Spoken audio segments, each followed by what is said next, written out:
Hello, everybody, and Hello. welcome to the Macaw Podcast universe.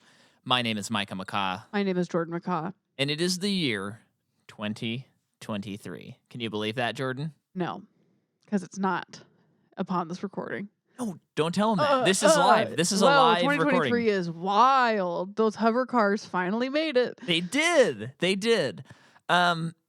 Yeah, so here we are, and maybe we have some new listeners. Who knows? So we're starting a brand new series, and I think it's time that we not only tell people what this podcast is about, but remind them of the rules of the podcast. Oh, just because it's a new year? It's a new year. Let's give a little refresher. Well, the tagline Yes, what could that possibly is, be? we exist to prove people wrong when they say sequels are never better than the originals. I don't even think people are saying that anymore. That's how big of waves we've made with this podcast. That is true. People don't say that anymore because of us. It's because of us Yeah. and the reach of this podcast. Now, some people, and there are people who are some of the biggest fans of this podcast we know, and they will still suggest series that don't qualify. Guys, stop suggesting series that don't have at least 3 movies. And not just 3 movies, but they have to have come out in theaters. Yeah, we know. We made one exception one time with the Fear Street movies because it was had a very interesting production that did involve some theater stuff.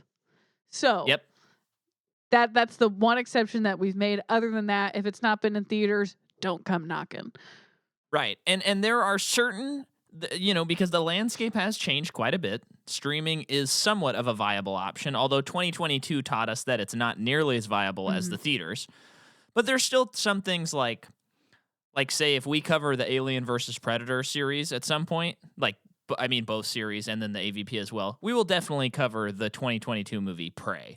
Yeah. Because it's like that's a legitimate studio movie that because they're actually, it was smart to not release that in theaters because the previous Predator movie made no money. But all that to say, there are certainly exceptions when it comes to streaming. But, suggesting do the Cinderella animated series. It's like, well, only one of those came out in theaters. Yeah.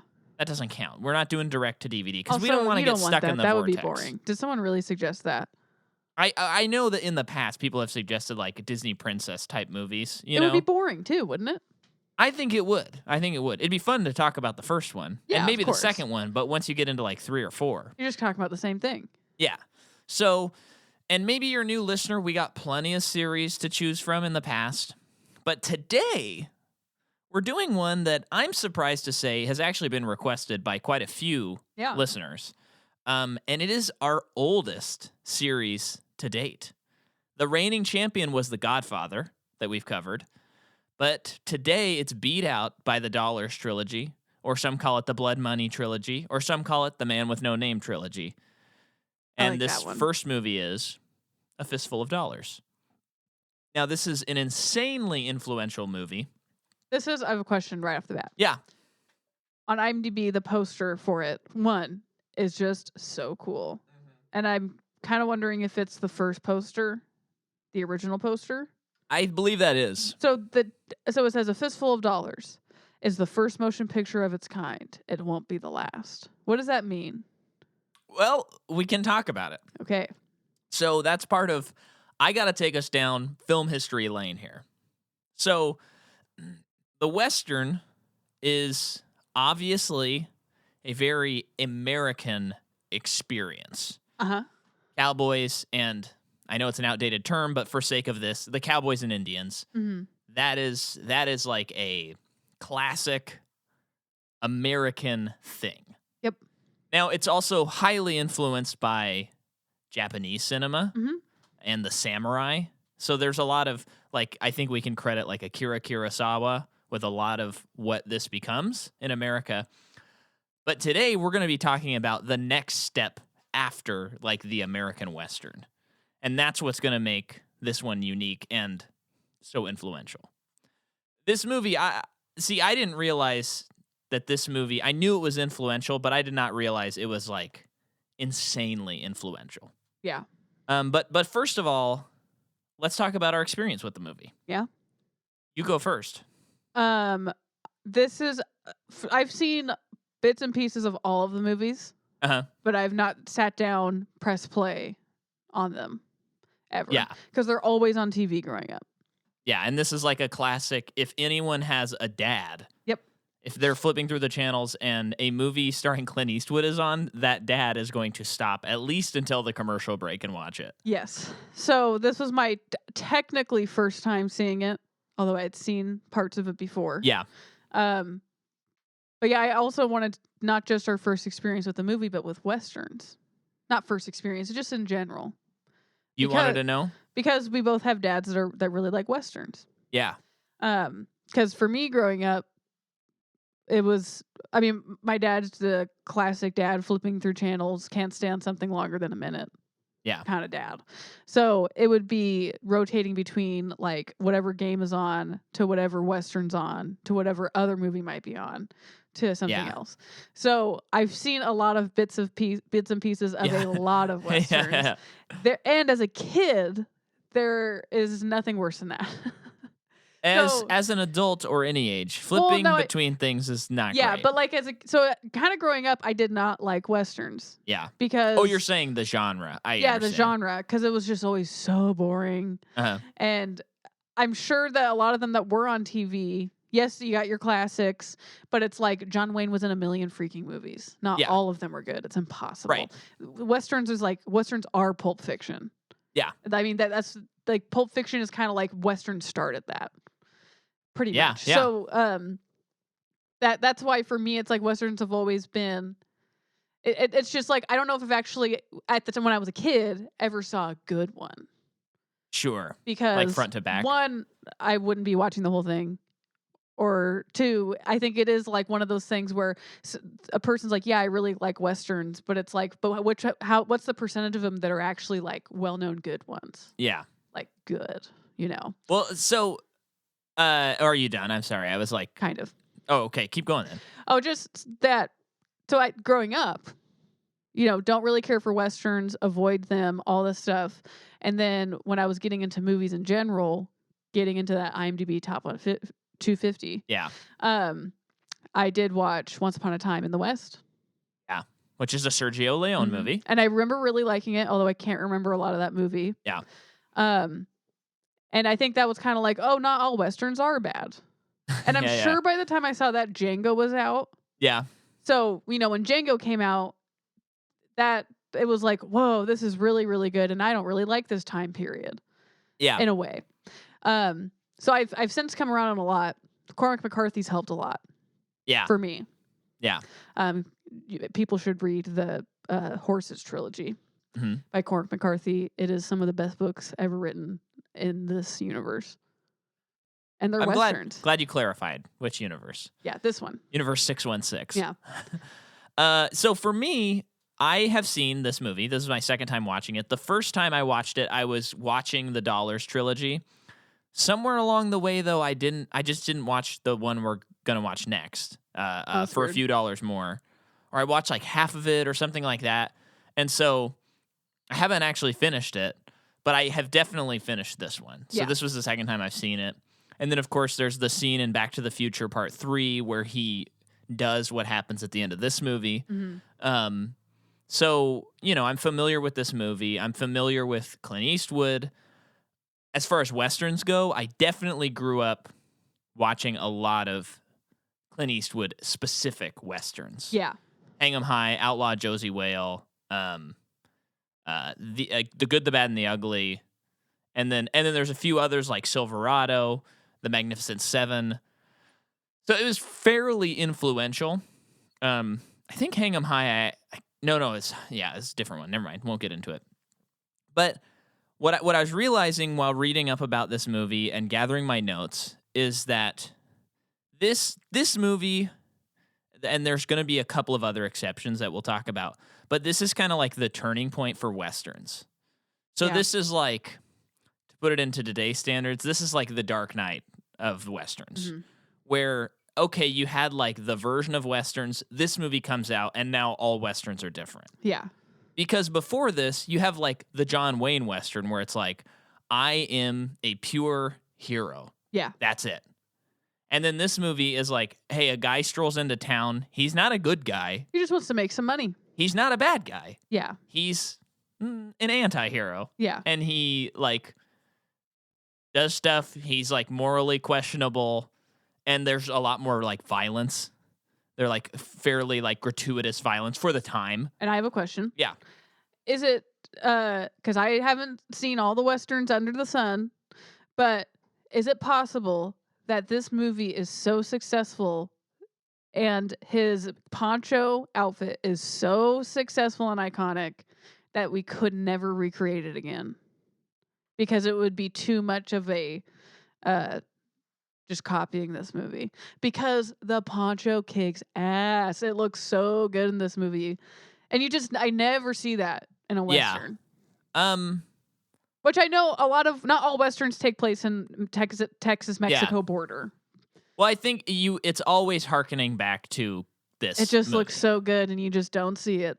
But I believe Django has a poncho at certain scenes. Absolutely hearkening back to this. No, absolutely. But I'm saying it's pretty dang successful. I need you to acknowledge. And I think The Hateful Eight also has poncho stuff as well. Yeah, I'm talking about other Westerns, though. Not like recent things. I think we would find a ton with the poncho. Probably. Yeah. But I mean, nothing is as iconic as Clint Eastwood in a poncho. No. Yeah. I mean, this is like one of the most iconic performances ever of any movie. So, but let's dive into, well, I'll go here. So this is what is called a spaghetti Western. For those who don't know, it's like the loner anti-hero with huge close-up shots, this type of music. It's a Western made by an Italian. And I think spaghetti's really appropriate. I didn't know, like, the shooting style was part of it. Well, this movie, like, defines all of that. So, and this spurns off, that expression everybody says. This movie, like, creates this genre, basically. Yeah. We'll get into the specifics, but so and the term spaghetti Western is kind of, if you think of it, it's kind of a great example, because when Italians came to America, they created spaghetti in the way that we eat spaghetti. And meatballs. Yeah, spaghetti and meatballs. Now, if you go to Italy, you can't find spaghetti and meatballs. And if you can, you probably don't want to get it. Because they don't make it there. So it's like an Americanized... hang on. Sorry. Okay, go ahead. I just, when people say that, it's like, oh, whatever. But we were talking from experience. Yeah. When we were in Italy, spaghetti and meatballs is my favorite meal. I never saw it anywhere. And we never saw it once in Italy, and we looked it up, and it's when Italian immigrants came to America and were poor. Yeah. All they could afford were, canning their tomatoes and getting cheap meat and making meatballs. And that's why it's an Italian-American classic. And that's a perfect use of spaghetti Western, because it's like, it's an Italian making an American thing. Yeah. So it's like the perfect phrasing for it. Yeah. So anyway, actually, I'm really glad you cut me off, because you made the point more succinct. But there are examples pre this movie of Europeans making Westerns. So we can go all the way back to the Lumiere brothers, who are like founders of film, some of the founders of film. And they made Westerns in 1895 and 1896. When Westerns were happening. Yeah, right. And then here are just a couple of notable ones made by Europeans. There's some others, but I'm just going through the history here. There is The Girl of the West in 1910. And then the father of Sergio Leone directs a movie called... We need a name. I actually didn't write down his name. I bet it's cool. I just got to look it up. Okay. But the father of Sergio Leone makes a movie called La Vampire, Indiana in 1913. Say it again? La Vampire, Indiana, which is about a vampire in the West. Okay, are we watching that movie? Because yeah, and that's in father's name is Roberto Roberti. Great, glad you got that. But that was in 1913. So those are a couple of notable ones. But here we go. The first American-British Western filmed in Spain was called The Sheriff of Fractured Jaw in 1958 by Raoul Walsh. So that predates this movie. Then you have Savage Guns in 1961, which was filmed in Spain. And then in 1961, an Italian company co-produced this French movie called Cast of Violence. I hope I got that name right. And then in 1963, Italian-Spanish Testers Gunfight at Red Sands, Implacable 3, Gunfight at High Noon. So all of this to say, there are other examples of Italians and Europeans making Western movies. Isn't I can't remember his name, but I think he's real. And Landscapers, remember that Lilia Coleman's character was like obsessed with that. Her and her husband were obsessed with that French actor. Yeah, I can't who remember I think his was name. really well known for Westerns. And I think that was like during the 60s. Yeah. I can't remember his name though. And then in 1865, Burns Bozzetto releases an animated Western parody. Whoa. Called West and Soda. So that's after Fistful of Dollars, but he had started production before they started filming A Fistful of Dollars. You said 1865, by the way. 1965. Okay. So it's kind of like, all this to say, it's hard to determine what is the actual first spaghetti Western. As is with most creative things, there's always like, well, maybe Radiohead did this thing and we think it's the best, but there were like 3 other bands that had an album that did something like it. At that whatever. point, it's like it's not really who did it first; it's who's done it best. Right, it's kind of the thing. And this is the movie that it's a breakthrough movie, and for the sake of the argument, I think we can say this is the defining and like first fully fleshed out spaghetti Western that has the anti-hero, all of those things, and Sergio definitely brought the close-ups, the extreme close-ups to the page. But having said that, we're also going to talk about the fact that there's a movie by Akira Kurosawa, which I've not seen and I need to, called Yojimbo. Oh, I've heard of that movie, yeah. And this movie is that story. Oh, okay. Now, the hard part is there are a ton of conflicting stories between the writers and the directors of this movie. Oh, on if it was plagiarism or not? Well, pretty much all of them are like, yeah, I saw Yojimbo and I was like, that would make a great Western. Sure. But it's like 2 writers said they suggested it to Sergio. Then Sergio says, no, I actually came up with that on my own. Then all of this other stuff, there's no way to know what really happened. Okay. But Akira Kurosawa's production company, or the company that produced Yojimbo, sued him, and they got $100,000 in settlements. Wow. So it is a ripoff of that movie. Well, not a ripoff. Basically, what would have been the thing to do? To buy the rights to that? Yeah. Okay. Yeah. Which wasn't done? No, they didn't. Yeah. But speaking of, Sergio Leone he was a production assistant on the ultra famous movie Bicycle Thieves, which is in like that's always in like top lists of movies of all time. And he works in the swords and sandals genre of movies. Okay. And he was an assistant director on some uncredited assistant director on Ben-Hur. Whoa. And then there was a movie called The Last Days of Pompeii, and the director became ill, and Leone steps up to complete the movie, and he finishes it, and it becomes called The Colossus of Thodes, or Toads. I don't know how to pronounce that. And that's his first movie. And then he makes this movie. Oh, wow. Okay.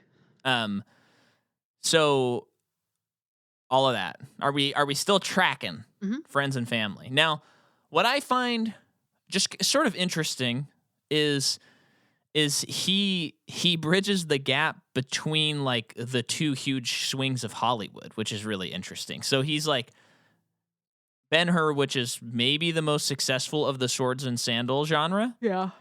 And then he has like the dying breath of that genre, and then he's like part of what becomes like the next big wave.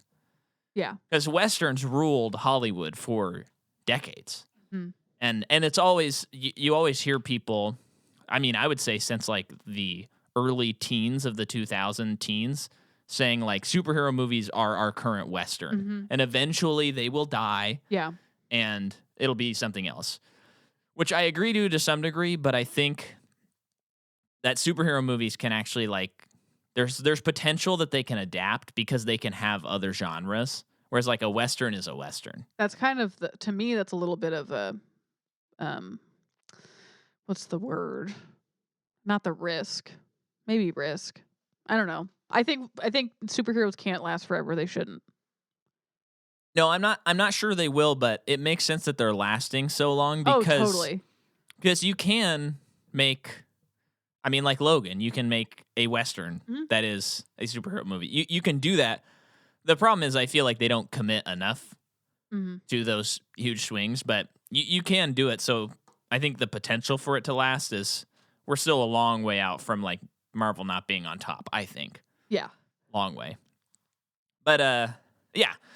The screenplay of this movie is by Sergio. It's also by Victor Andres Catina, Jamie Comas Gill, and then we have 3 uncredited writers. And I think this is where we get into like, I don't know who wrote what, because Sergio says, but he says like, I just wrote it off of this person's treatment, and I wrote the whole movie. Okay. And other people say other things.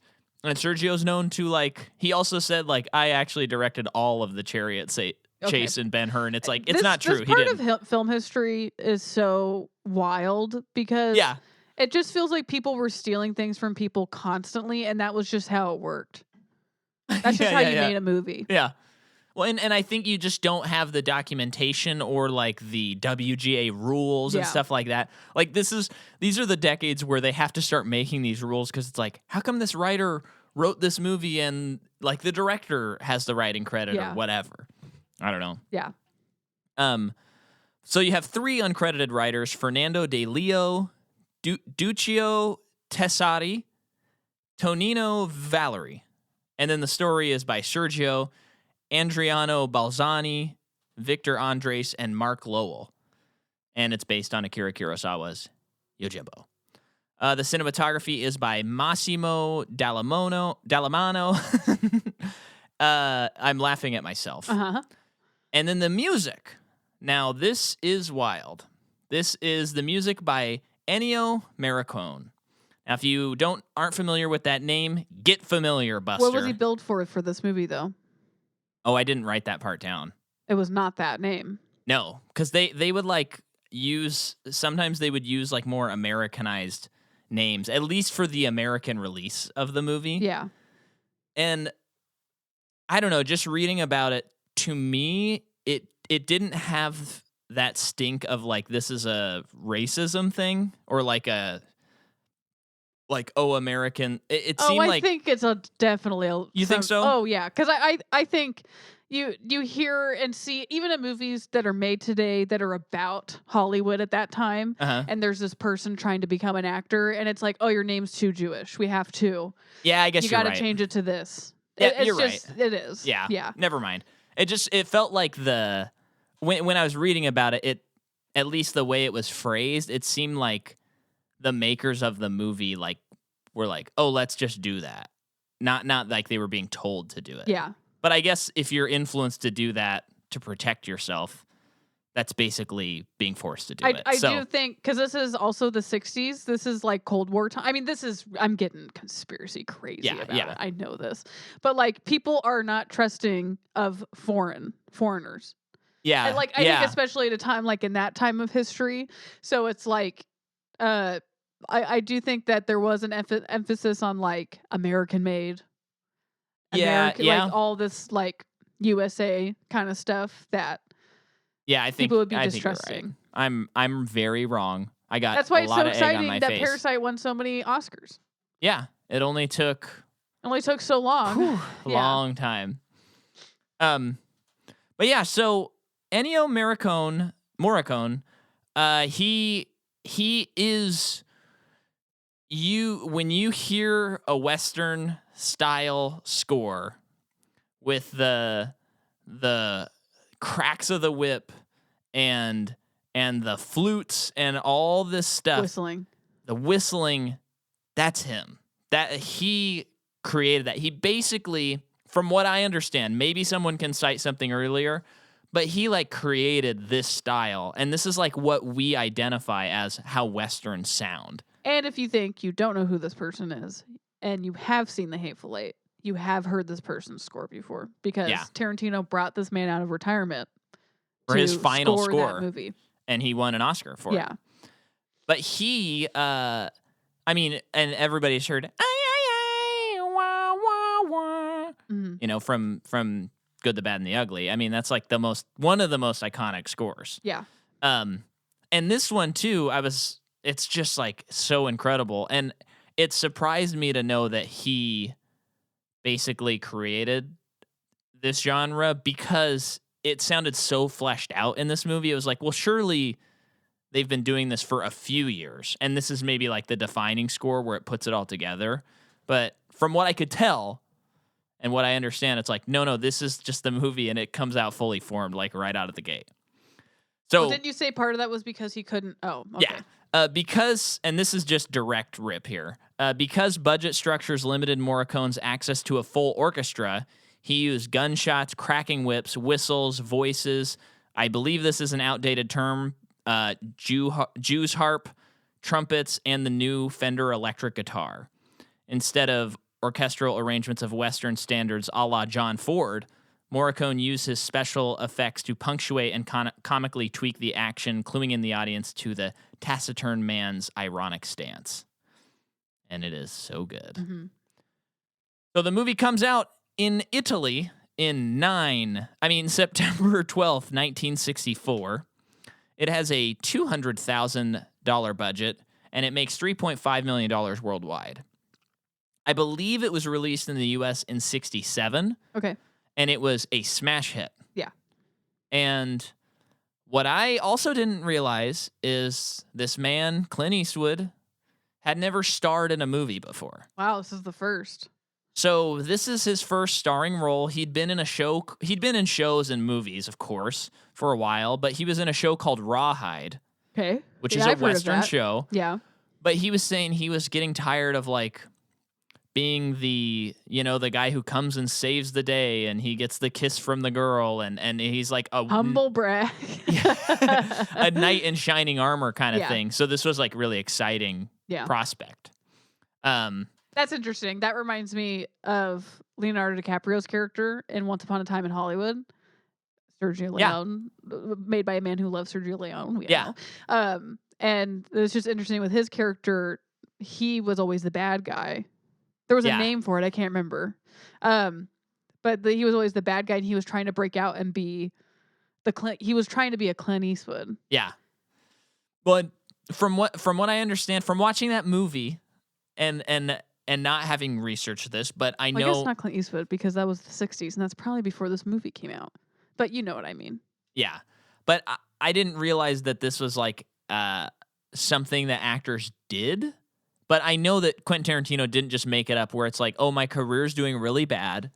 I'm going to go to Europe and make a bunch of movies, make a lot of money, and like get my credit back and then come back. Yeah. And start getting better roles. It's like someone getting drafted to the NBA and they spend like 5 years in Spain before they actually play on the team that they were drafted to.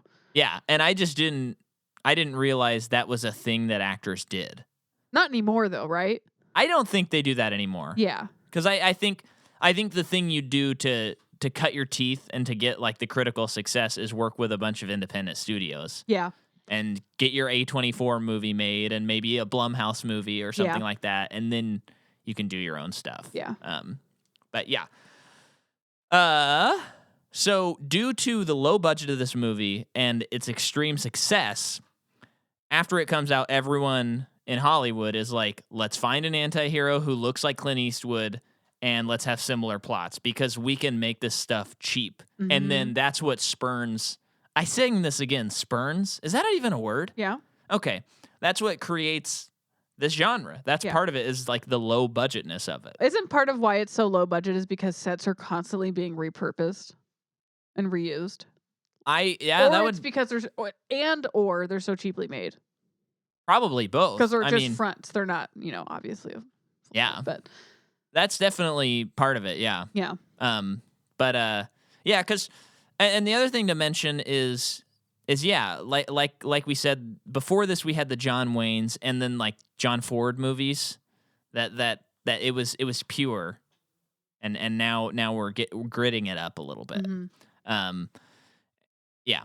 So the movie was originally titled The Magnificent Stranger. And let's see. Sergio wanted Henry Fonda originally, but he was too expensive. And he also talked to Charles Bronson, who thought the script was bad. He will later work with both of those actors in Once Upon a Time in the West. The West. I wanted to say Hollywood, and I'm like, it's not that. It's not that. Okay, it's not can you that. remind me about Charles Bronson? That's different. There's two Charles Bronsons. Okay, and the other one is the really terrible, nasty in prison one that Tom Hardy portrayed in that movie. Is it Britain's most notorious prisoner? Yes. Yeah, and then there's Charles Bronson, the actor. Cool. Just needed to connect some dots. Yeah. And then Richard Harrison was approached, but he didn't want to do another Italian Western because he had done one and didn't like the experience. Okay. And he said, why don't you guys talk to this guy named Clint Eastwood and see if he'll do it? And thus... Why don't you guys set up the rest of this guy's life? Yeah, yeah. And then... Yeah, actually, that's all the notes there. So we got it all. Crazy. You got anything to add, or? Well, yeah, I'll talk about a couple people. So you talked about Eastwood, but Gian Maria Volonte plays Ramon. He is also he's in the next movie, but also Les Cercles Rouge. He is from Milan, by the way. Okay. Wait, he's not Mexican? He's in Open Doors. I mean, but also he is in mostly Italian movies. Yeah. I know, and I it's kind of bad because I like to let everybody know, where like the writers and cinematographers are from. But when I looked into these people, it's like it's all 60s and 70s Italian movies. It's like we don't know. I don't think our audience knows. Well, this is like a time when people's filmographies are like hundreds of things. Hundreds of things. Marianne Koch. I don't know how to pronounce last name spelled like this. Koch. She plays Marisol. She is German. Okay. She's the main girl. Wait a second. She's not Mexican? She is in The Devil's General. Okay, actually, you guys, she's just in a lot of German things. I'm not going to try and pronounce these things that I can't pronounce. But mostly in German films. Wolfgang Lexchi plays John Baxter. He's the head of the Baxter gang. Also German, which means in a lot of German movies. Oh. No, yeah. Well, yeah, I think that family was actually German. Yeah. Everyone had an accent. Yeah, and I don't think Baxter's yeah. Well, they definitely are not Mexican. No. I'm telling you that right now. Yeah. And then Esteban Rupp. Can I mention something about? So this movie has a lot of brown face in it. One in particular. This is a man. Oh yeah. So Esteban Rojo is played by Sierhard Rupp. This man is Austrian, and he had the iciest blue eyes. Yeah. It was so he's not Mexican. So he's in a lot of German, Austrian stuff. But so can I say something? So obviously we are well past Hollywood doing stuff like this. It's not a good thing to do. We don't condone, pretending you're a different race in a movie. Now, having said that, I will say, I think as I've gotten older, I actually was pretty confused about who was who because of the brown face in this movie. Okay. Where I got confused about elements where I think when I watched this when I was younger, I was not confused. Oh. Where it was just kind of like, wait, is this person part of this gang? Or what? Because they're saying like, well, like there's the scene where they dress up as the Confederates and then they kill the Mexican army. And then it turns out that they are also Mexican. They're part of the gang. Yeah. So that makes sense. But as I'm watching it, I was just like, who is who? Because people don't look American, And then they also don't look Mexican except for like the 4 or 5 actors that are clearly Mexican that are in the movie, or Spanish maybe. Yeah. Well, if this was shot in Italy, probably Spanish, yeah. But just having said that, I'm like, if nothing else, it's maybe just too confusing to have people who don't look like the people they're supposed to portray, like dressed that way and makeup that way. And I found myself genuinely confused several times in the movie. That's funny. Mario Brega plays Chico. That's the bartender, the barkeep. Yeah. Not only is he in these movies, he's also in My Name is Nobody, Crack, Monte Carlo Grand Casino. And he is also Italian, so he's in a lot of Italian movies as well. Oh, he's Italian? I actually thought he was Mexican or Spanish. He's Italian. Okay. Should we jump into the movie? Mm-hmm. Okay. So it starts off with an animated sequence. Tell me about it while I take a note. What a cool animated sequence. It's just kind of showing clips of the movie and people fighting while it is showing the credits. Yeah. That's the animated sequence. We have to credits need to come back. Yeah. Can we talk about it for a moment? Sure. Well, Patrick's talked about it at great length. He has a great length video. Great video by Patrick Willems. We're going to get you this year, Patrick. I swear it. Now, here's the thing. As he points out, it helps with the score because you have like 3 minutes where you're like getting the score soaked into your head. It's kind of like overtures. He probably talks a lot about Bond in that, right? Oh, yeah. Yeah. Actually, I think he doesn't because I think he's like, that's an obvious one. I want to talk about some other ones and how there was a trend where like most big movies would have a sequence. Yeah. And now, obviously, because of our attention spans, people don't like to do credits that much anymore. And I think someone like Christopher Nolan is so influential, and he doesn't even put the title of his movie usually until the end. But even TV shows with streaming, it's like, skip the credits, skip the credits, skip the credits. So when we're making our opening title cards even shorter, and we still want you to skip the credits. Oh, I know. When you watch The Mandalorian and it just goes dun dun dun dun dun dun dun dun dun, dun says The Mandalorian, it's like 5 seconds long, and it gives you the option to skip it. That's crazy. If you can't sit through 5 seconds, and these are a couple title credit sequences that you do not skip. Sopranos, number 1 with a bullet. Sopranos, you never skip that. We never skipped that once while we watched that show. Succession, that is a very long opening intro, and you never skip it because it's so good. We also never skipped What We Do in the Shadows. Wait, that's a great one too. And I didn't do Sopranos.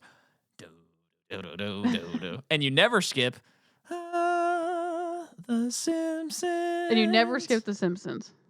And all those are like iconic. Yeah. I mean, I don't know how iconic What We Do in the Shadows is, but it's just I a great think song. it is. It's a great song, which we recently found out is a song from like the 60s. I thought it was like a new release. Me too. But yeah, I really think credits should be back, and I think people need to cool it and stop skipping them. Yeah. You're watching a show, don't skip the credits. Yep. And I think with movies too, like we saw Glass Onion, which hopefully you've all seen by now since it's out, and it's a great movie. But how cool would it be, like Pink Panther style, have an animated sequence of Mr. Daniel Craig like going through and like solving a mystery that's all animated, and it shows all the cast. I love that so much. But I think it's just not something that people are really able to do anymore. Yeah. And it's so silly. It's so silly that, and I know Patrick mentions this in his video, but it's so silly that Marvel and superhero movies, of all the movies, you are born of a medium that is art driven. Why do you not have title credit sequences? Oh, yeah. There's no excuse for it. Yeah. It's crazy. And I know this sounds kind of like I'm your mom right now telling you this, but a lot of people work hard on movies. And so it is good to have opening credits to force you to sit through that. Yeah. So that you can appreciate what these people did for you. Think about one of my favorites, Spider-Man 2. It starts off, you have these beautiful, like, pastel oil paintings of stills from the first movie by Alex Perry, I think, or Alex Ross or something like that. who's a comic book artist. So Oh, they okay. hired him. He makes these beautiful things, and then you go, oh yeah, that's what happened. That's what happened. That's what happened. And you don't need a character later who's like, hey, remember when you fought Norman Yeah. Osborn? You're like, oh yeah, I'm refreshed. I'm ready to go. And guess what? I remember the score to Spider-Man because of that. Yeah. Well, and also I watched those movies a million times. But we got to bring it back. Mm-hmm. I'm sick of this no credits crap. I'm cutting the crap right now. Okay. So this movie has a credit scene. And it's very nice. It was of the best music too. That's a note I have. What do you think? How do you think Clint Eastwood looks? Fantastic. Yeah. How do you think? He's a snack. Yeah, so we're introduced to this little boy who's getting shot at outside. Yeah. It has been a while since we've watched a movie this old with the dubbing this off. It was a little bit of an adjustment for me. Oh, And that's not a complaint. That's just old movie stuff. and no, we should talk about this. This is Okay. unusual for the time. Okay. So these Italian westerns, spaghetti westerns, all three of these movies, there is no sound captured on set. They do not. Is that how things are done in Italy? That's how they did it back then for these movies. What do you mean these movies? These Italian spaghetti westerns. These movies? Do you hear yourself? Because I kind of feel like Dario Argento movies are the same. Yeah, I mean, I think back in the 60s and 70s, they were much looser with dubs and more obvious with them. I think we looked it up because we were watching a Dario Argento movie. Yeah. And it was wild. Yeah. The dubbing. Like Yeah. wild. And I think we found out that in Italy or something, like it was just so much more common not to capture sound. That makes sense. Like that was just part of the practice. Yeah. Well, and I know, because I remember rewatching The Good, the Bad, and the Ugly, like, I don't know, 9 years ago, and it was the first time I'd watched it as an adult. And I was like, oh my gosh, like, what's wrong with the DVD?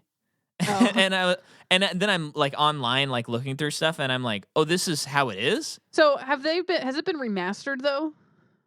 I'm sure Is it possible to even remaster that? No. I don't think anyone would do that because It's too much a part of it. Well, I think that would be akin to like, oh, let's colorize It's a Wonderful Life. Yeah, you can do it. People have done it, but that's not how it was made. So why would you do that? Okay, sure. I think. Yeah. But yeah, so this movie, it is zero stuff caught on sound. It is all overdubbed, and that's how it's going to be for all three of these movies. Yeah, so buckle up. Yeah, buckle up. And you know, I think we've noticed in watching a lot of Indian movies, I think it's a common practice over there too, it seems. Well, that's especially because not for all Indian movies that we've seen, but many of them are like presented in several different languages. Yeah. So it's hard to find out what's the original. Because India has like 55 languages or something crazy like that. Yeah, and if a movie is filmed in Tollywood, you might have all these different options, but if it's in Bollywood, you might have all these different options. Yeah. So for them, I think that totally makes sense where it's like, why even? Let's just get one of the languages on set and then we can overdub like two others. Yeah. You know, like that seems more inbred into the process. Yeah. But, you know, in America, in English-speaking movies, I think it's a lot less common to overdub. I mean, I think also editors, and especially with, you know, having programs like Logic Pro, I'm pointing behind me because that's what we're using and stuff like that. It's a lot easier to match things up and put them in certain sections when people are talking and whatnot. Okay. So dubbing is interesting and it's necessary, but so before the kid runs across the thing though, yeah, we get the man with no name billed as Joe. Yeah. On IMDb. So he does have a name. Technically. What I did find out though, looking into that, is each movie someone calls him something. Cool. So it's still in this movie tracks. He's Joe, but Clint Eastwood's the man with no name. Yeah. He comes sauntering in to this watering hole and is drinking out of this well when he sees there are these two houses across from each other and a kid runs out to the other one and like climbs through a window to get in. Yeah. And he's just observing this. And then a man carries the kid out, basically throws the kid back to the other house with the dad that came outside and is like threatening their lives. Like, don't ever come in here. There's some woman looking forlornly outside the house that the kid had run into. And then she sees the man with no name. and he's just, like I said, observing, like, whatever. Yeah, and This don't affect me. And I think right there you have like the statement of intent that's like, wait, this movie, like if we were at the time and had seen a bunch of Westerns, I think in that one scene we would have been like, oh, this is really different. Yeah. Because if this is John Wayne, he's going to like run in there and go help the kid right there. Yeah. And Clint's like, I don't know, I better see what's happening before I make a jump. Yep. But then he just saunters on by. Yeah, he just goes into town. Yep. And it's basically it seems like a ghost town. People are just like like just running into their houses, not milling around. And he finds the no milling in this town. No. He finds the cantina. Yep. Well, before that, he comes across the Baxters. Yeah. And love that he rides a mule. Interesting. I love it. Yeah. I love it. Rides a mule. Passes by the Baxter's domain. They rough him up a little bit, shoot his feet, makes the mule dance. And then he goes riding off and stops at the cantina. Yeah, and the mule escapes. Mule's fine. And so he talks to the guy at the cantina, and he's like, I don't have money, but maybe there's money to be made here, kind of a thing. And he learns about the town. Yeah, he finds out that there's two bosses in town. There's the Baxters. And then I don't remember the Rojos. And they're kind of like a warring gang, warring over the land and whatnot. And he sees this as an opportunity. Yes. So once again... The Rojos trade in liquor. Oh, okay. The Baxters do something else. Okay. I can't remember what they do. But, and I think, again, I didn't live through this time period, but I think, again, right there, you would also think like, oh, this is kind of a different story. But I bet some people are thinking like, oh, he's going to save this town. Right. And I like that they established like basically the coffin maker is kind of like the richest person. I mean, he doesn't look rich or anything, but he is like the most profitable man in this town because people are getting killed constantly because of these warring gangs. Yeah. People just shoot each other up like it's nobody's business. I mean, he's like preparing a coffin for Joe. The man with no name. Yeah, the barkeep says he can knows a man's coffin size now just by looking at him. Yeah. He doesn't need to measure him. And did you remember in Back to the Future 3, that same bit happens, but it's more comedic?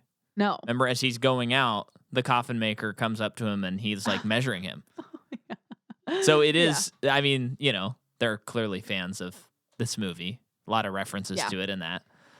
And then he goes up to the Rojos or the Baxters. So he decides he's gonna get a job from one of them, and he decides to go to the Rojos. Yeah. So he walks over to the Baxters. Then, yeah, it's the Baxters he walks over to who knocked him off his mule, and he says the following quote, which is my favorite of this movie, I think. I think this is like my favorite part. Because he says, I don't think it's nice you laughing. You see, my mule don't like people laughing. He gets the crazy idea you're laughing at him. Now, if you apologize like I know you're going to do, I might convince him that you really didn't mean it. Come on. Really good. That's so good. So he says that, and then they're like laughing and whatever, and then they realize, oh, this is kind of serious. Oh, let's just kill this guy. Have this beautiful shot. It's really close up to his gun, and that's in the top left corner, or the bottom left corner. And then you see in the background all four Baxters sitting on the fence. He draws the gun, shoots all four of them before they get their guns out, and they all die, and it's all in this one shot.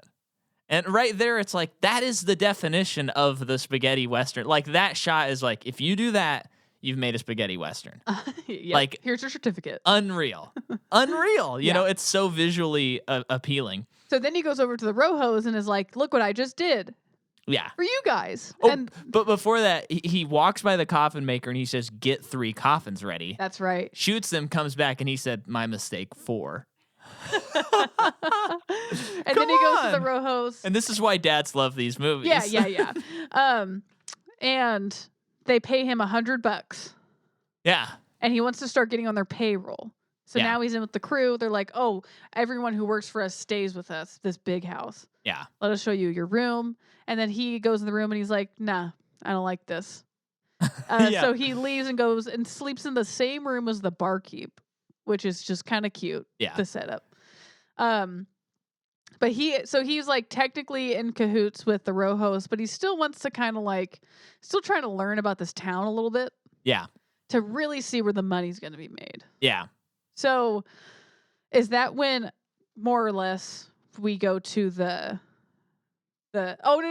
Mexican army shows up. Yep. And they have it's a ton of them. They have a stagecoach, and the man with no name wants to know what's in the stagecoach. And I think the barkeep says, "We'll go up to him, and if they point a gun in your face, there's gold in there." Yeah. If they try to shoot you, there's gold in there. Yeah. And he goes in and he tries to look, and there's a guy inside that puts a gun up to his face. Yeah. Okay, there's gold. Yeah. And then we have like the massacre scene. I like what before he did that though. He goes up to there's a man standing outside of the stagecoach. Yeah. And to distract this man, he looks at the man's horse, kind of looks it in the eye, and he's like, yeah. And the guy's like, huh? And then the stagecoach goes through to like the outskirts. Mm-hmm. Where they're meeting the Americans. Yes, to give the them US gold. Army. To give them the gold. I think it's giving them gold. I think they're giving them gold in exchange for firearms. That's what they're doing. Yeah. Yes. And then the Confederates just fire and kill all of them. Yeah. And then it's revealed that it's the row host gang in disguise. Yeah, because it cuts to in one of the U.S. Army's or the Confederates' wagons are a bunch of dead white people. Yeah. And that happens. So the Rojos get the gold and they get the firearms because they already killed the Americans to get the firearms. Right. So now they just got a ton of stuff. Double crossed, as it were. That's a classic double cross.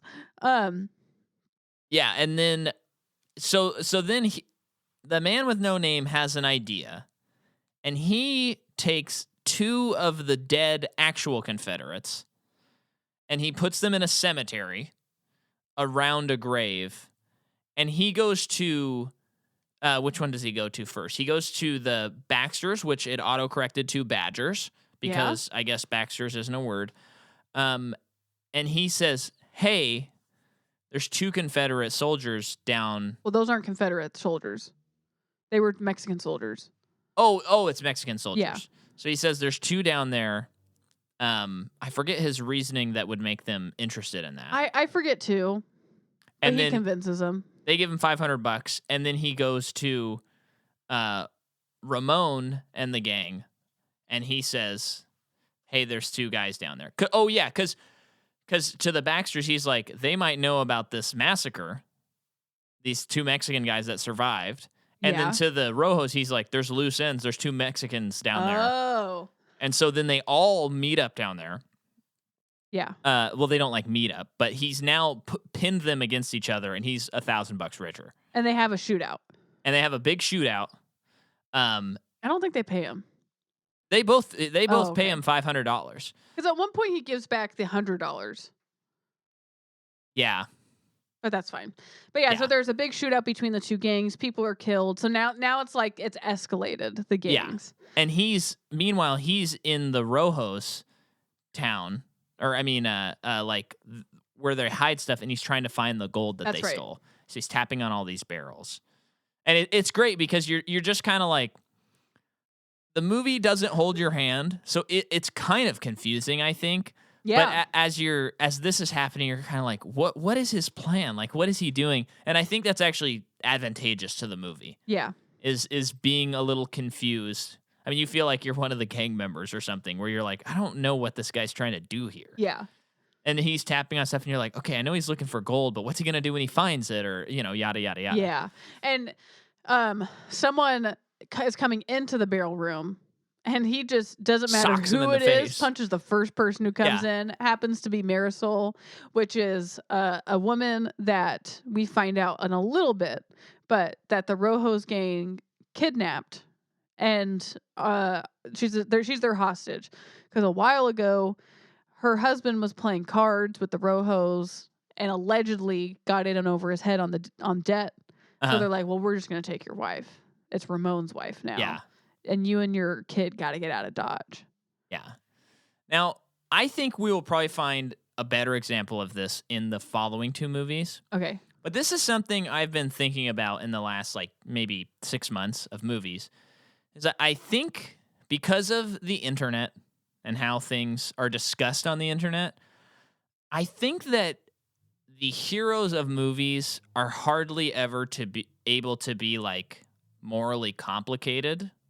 At least in, big budget movies. It's you're a good guy, all the way, or you're a bad guy all the way. Now, I know there's some slight differences like Black Adam and Deadpool and stuff, but they're still, they're good guys.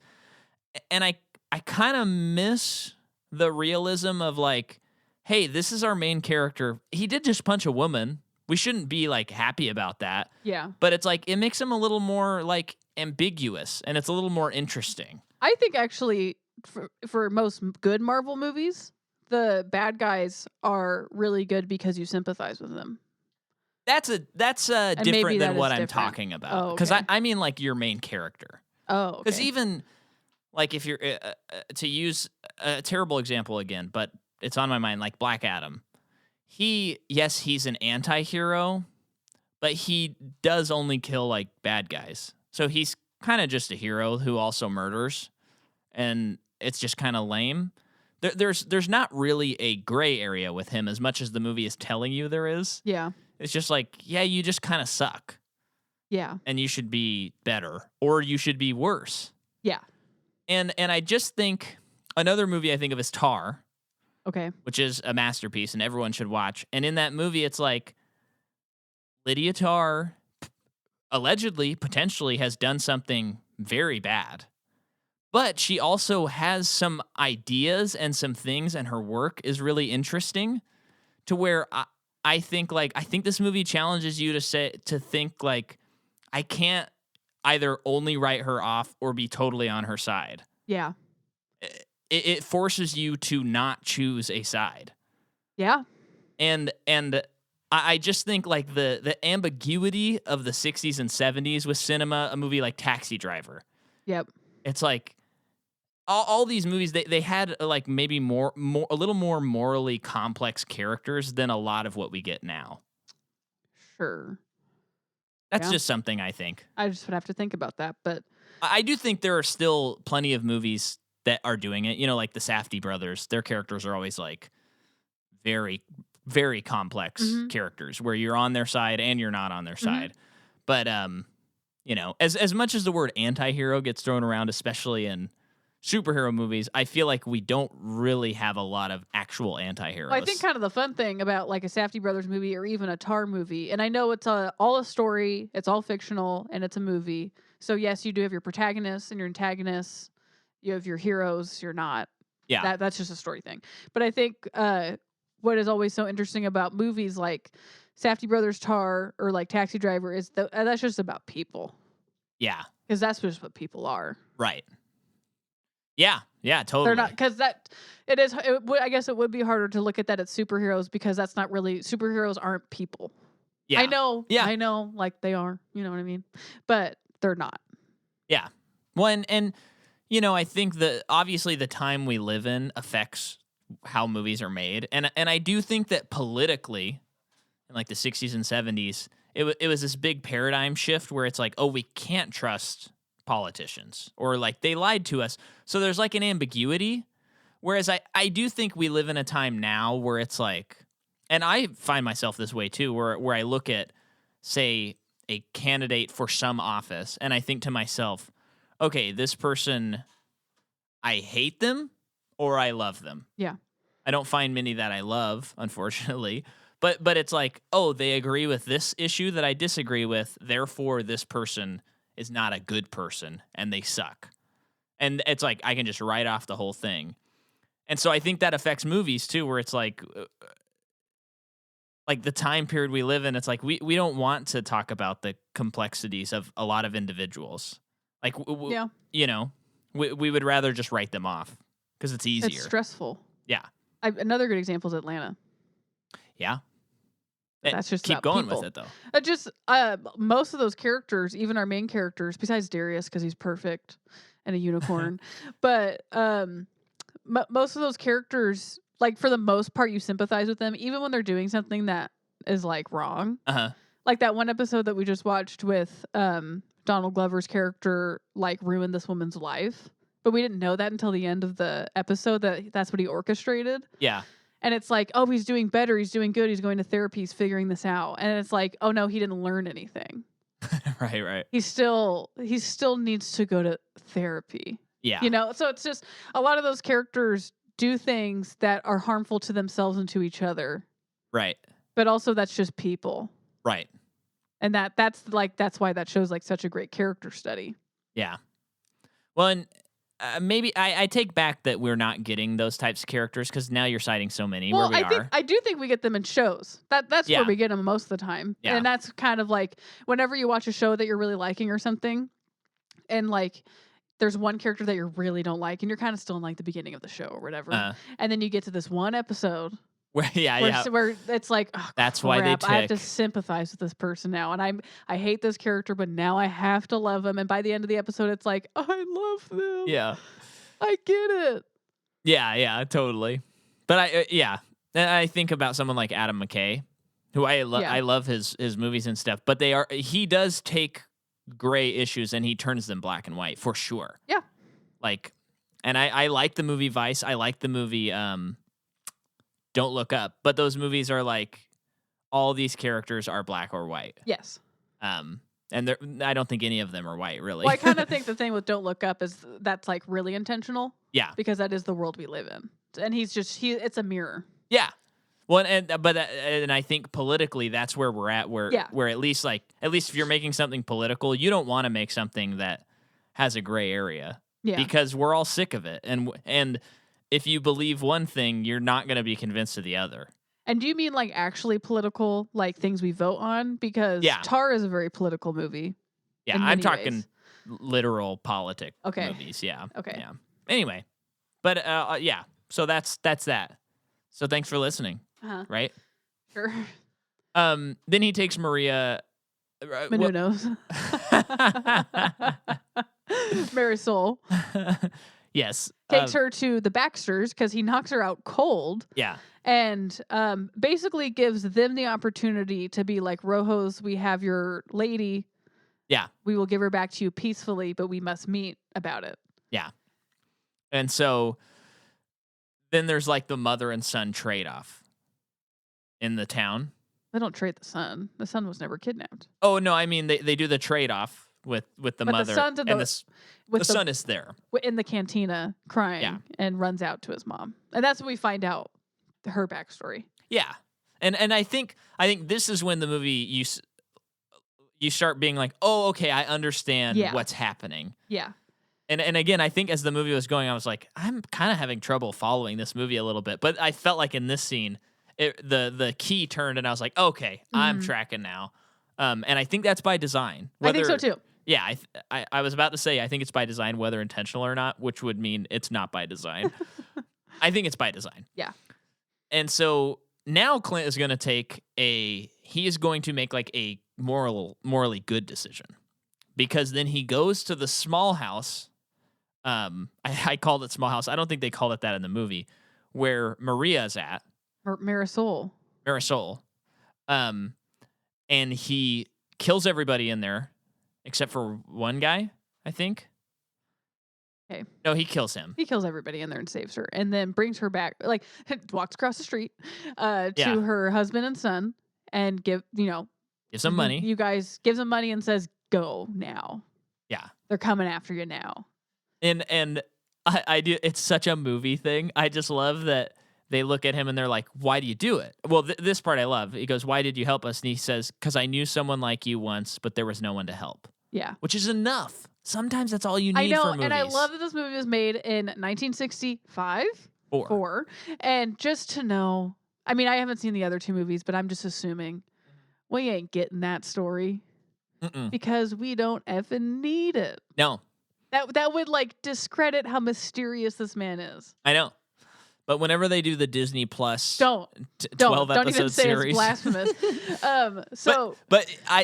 this is like such a movie thing that is so You know funny to what me. I've actually been wondering about? Okay. I have been like for years Uh-huh. and years what I've been curious about the family dynamic between Santa Claus and his family. The Santa Claus dynamic. Is that show out yet? I mean, I know it is when this aired, but I think it is. who is watching that? Nobody's watching that, right? Watching that. That's crazy. Yeah. That's crazy. I thought you were serious, so I was really trying to. Oh man, what really threw you off? But okay, so this is such a movie thing that's so funny. Is we can hear the thunder of the hooves of the Rojos gang coming up. You mean them slapping coconuts together like in Monty Python? And he says, "Get out of here." And they just gently start sauntering away. Very kind of slow. Yeah. And I'm like, they're definitely going to see you and kill you. Like 100%. Yeah. What are you doing? Get going. But, they off screen made it off safe. We know that. Then they capture the man with no name. They beat him up like crazy. And when they do this, man, the makeup's come a long way. Yeah. And it's pretty bad makeup, and it also it's ugly to look at because it looks so bad. But it gets the point across. Yeah. They beat him up like crazy. Then he pushes a large barrel. Well, what happens in between that? No. Huh? He they beat him up like crazy, and then something happens, and then we cut back to him doing the barrel thing. Yeah. But you didn't write down what, huh? No, I didn't write that. I didn't write down the thing that happened. I mean, I just wish I could remember. Anyway, so time passes, and they come back to check on him, and he rolls a Donkey Kong-sized barrel. Yeah, he Donkey Kongs. He Wow. Donkey Kongs them. This is 1964. Nintendo 64. Somebody had an idea. Yeah. Somebody in Japan saw this movie and thought, I want to invent something. Or maybe they had by now. I don't know. Did it come out in 1964 because of... No. No? No. Yeah, that's so dumb to think that. It didn't. Keep talking. I want to look up when... So he does that. He escapes. All the other dudes come in, and he lights a fire in there. And then he runs away. And then he meets up with... You're so wrong. The company Nintendo was founded in 1989. I'm so Micah. right. Wait. Whoa, wait, I misread it. What? I am not this is going to sound like I'm kidding, okay?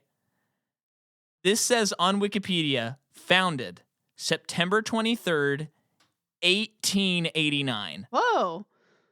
You know what? I thought you meant the console night. No, I did. 1964. 1964 is what I said. Oh, he made playing cards. Oh, cool. Nintendo, wait, is Nintendo the name of the person? Nintendo Karuta. Well, at first... Oh, well... No. So Nintendo in 1889 was founded as the company Nintendo Karuta by craftsman Fusajiro Yamauchi and originally produced handmade Hanafuda playing cards. And then had various... Well, I bet those are so valuable. Oh, probably. Had various lines of business until the 1960s. And then in 1977, they made their first console, the Color TV game. It gained international recognition with the release of Donkey Kong in 1981 and the Nintendo Entertainment System and Super Mario Brothers in 1985. Wow. So it is a 133-year-old company. Very cool. So I'm really glad I looked that up. Go ahead. Burns the town, is hiding. No, he was not burning the town. He hides in a coffin. Everyone's looking for him, and he hides in a coffin, and he gets the coffin maker to hide him in the mines. Yeah. So he's hiding out in the mines, recovering. Meanwhile, well, yeah. So he's then something else happens. You probably didn't write it down. He's recovering, and he's testing out bullets on steel sheet metal. Yeah. Don't know why. Yeah, it's great. It's great too because throughout, like a couple times already in this movie, we see a old armor that is used for target practice. So that was like a fun yeah. Well, foreshadowing. And Ramon shoots a heart into the armor, and he's like, always aim for the heart. Yep. So there's the like setup that if he covers his heart, he's going to be okay. Yeah. So he does all that while this is happening, the Rojos bomb and set on fire the Baxter's home. Yeah. Instead. And they kill like everybody. They kill everybody. And they're looking for him. And they're looking for him. Oh yeah, so they think that they have him and they kill everybody, burn the place down. And he doesn't stop them. See, that's the like morally complex thing about it is he is the reason all of this is happening. Oh yeah. Absolutely. And he is not like, I mean, he doesn't even really seem remorseful about it. No, well, I wonder if part of it's kind of like both of these people are just terrible people. They all deserve to die. Well, like the Baxter wife gets killed. I know. And like everybody in the Baxter gang gets killed. Yeah. Everybody. And that's like the town, seemingly. So there's like only the Rojos and like the cantina and the coffin maker left. I think there are other people there, but yeah. Well, yeah, from what we've seen, though, I think they're too scared to come out. Yeah. But yeah, so they kill everybody, and then they turn to the cantina barkeep. Yeah. And they start torturing him, but the coffin maker is like, that guy will never talk. You don't have to worry about him. But as they're torturing him and like strung him up, Man with No Name comes back. And they have a face-off. Yeah. A Mexican standoff, literally. Yeah. And he shoots him. Well, first of all, there's an incredible Spurs shot of Rojo's Spurs. That just is amazing. He shoots him right in the heart. Ramon shoots. He falls over. He gets up. He says, "What's wrong, Ramon? You losing your touch?" He shoots him again. He keeps on shooting him. As he's shooting them, everyone on the Rojos, man, the acting's so good. They all look so scared. I know. It's so great. Yeah. And then he eventually pulls back his poncho in the most epic pullback of a poncho we've ever seen. Pulls out the metal, drops it on the ground after I think Ramon's like clicked his gun. Yeah. So he knows he's out. Or maybe he just counted 6 shots. And then he kills. Does that gun only shoot 6? Well, these are 6 shooters. Oh, no, but he has a rifle. Yeah. I forgot. He's got the lever action, which is great. Yeah. And so he kills everyone in the gang except for Ramon. The Man with No Name does. Yes, and he shoots him, but doesn't kill him. And then he goes, "Go ahead and load up and shoot. Go ahead." And then Ramon starts loading up the gun, and he loads up his, and then he beats him to the draw, kills him. No Name. Yeah. Well, you just of course. keep saying he and he. Well, yeah. It could be he anybody. And he. Everybody knows. I mean, hopefully you watched the movie. Yeah. And it's just so epic. Yeah. And it still works in 2022 after seeing a million movies. Oh yeah, and it's still great. The blocking in the shot is so good. So he comes over. I think the coffin maker lets the Man with No Name lets the barkeep free. Yeah. I mean they're talking, and behind them in the background, the coffin guy is going up to everyone and measuring them, all the dead people. Yeah, as the camera's panning up, and he's leaving the town. Yeah. So he came through, he got his money. He, in a way, kind of saved the town. Yeah. Kind of destroyed a lot of it. He's on to the next town. Yep. He's the drifter, the Man with No Name. Yep. Great movie. If you haven't seen it and you are a film buff, you have to watch it. It's also like an hour and a half, a little bit more. Yeah. Hour 40. No, this is a must watch movie for sure. Yeah. Yeah, I think we did it. Yeah. I want to tell our listeners about something, though. What? You have to go to patreon.com/MicahMcCaw. You have to. And you want to know why? Because this month, we're talking about Avatar, The Way of Water. Now, we haven't seen it as of this recording, but I am assuming, holy cow, what a masterpiece. So listen to us talk about that movie and sign up for as little as $3. And I went to a coffee shop today, and it was over $4 for a cup of coffee. So guess what? That's less than a cup of coffee. Just do it. And you get so many episodes. We have such a library now of episodes that are not going to ever be released on the main feed. No. I mean, occasionally we do release one or two, but there's so many that won't be. I think there's probably 30 maybe exclusive episodes. So sign up for it. Let's get Jordan and I out of our jobs forever and doing this all the time. How about that? Okay. But thank you for listening. And then also this. If maybe you don't want to sign up for Patreon, that's okay. Why don't you just go to your Apple Podcasts and give us 5 stars and write a tiny review? And then send it to a friend. Those are your 3 options. That'd be cool. That'd be real cool. And let's have a good 2023. Yippee-ki-yay. Next week, it is for a few dollars more. Cha-ching.